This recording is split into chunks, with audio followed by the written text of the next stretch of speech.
not some song, it's not some mundane sound. Krishna says, I am Hare Krishna, Rama, Govinda, Yeshua.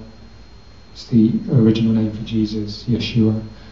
I am that sound vibration. That means you directly associate with me by absorbing your consciousness in that sound. That means that when you perform kirtan, if you just think it's just some sing-song, then you'll get limited purification. But if you can understand intellectually and enter in the mood that this is actually Krishna, then Krishna will reciprocate in that way, and you'll become very purified very quickly simply by chanting.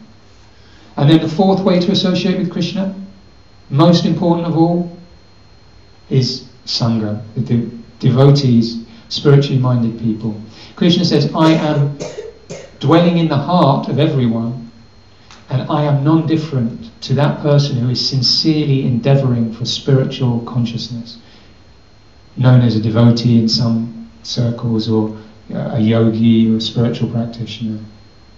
I am non-different to my devotees, Krishna says. So by having this type of association, we're associating with Krishna. If we have these four types of association with Krishna, very soon we'll be completely pure, and we'll be in the spiritual world, able to function there.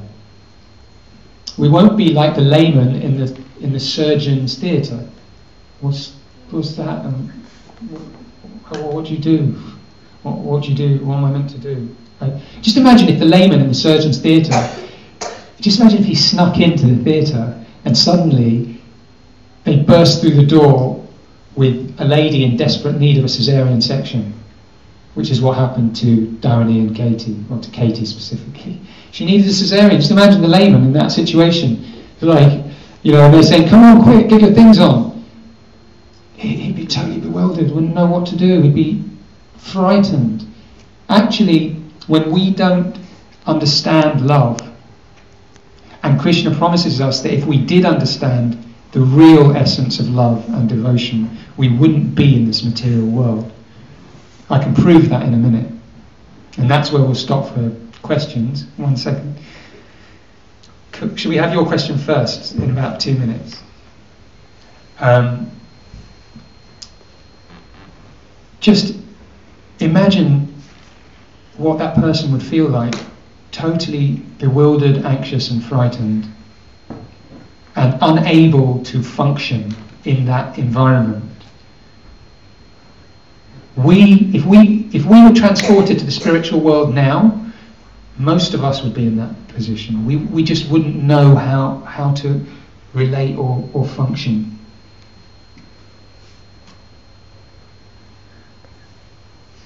Of course, our ego tells us, no, I'm a nice person. I'm a good bloke. I'm a nice guy. I'm a nice girl. I try and do nice things for my mum, and I try and look after my kids. I'm a nice person. That's what our false ego tells us, and there's a degree of truth in that. But the state of being and consciousness one needs to reside in the highest of realms and associate intimately with the Supreme Being himself is very different to our current state of consciousness. That's the truth.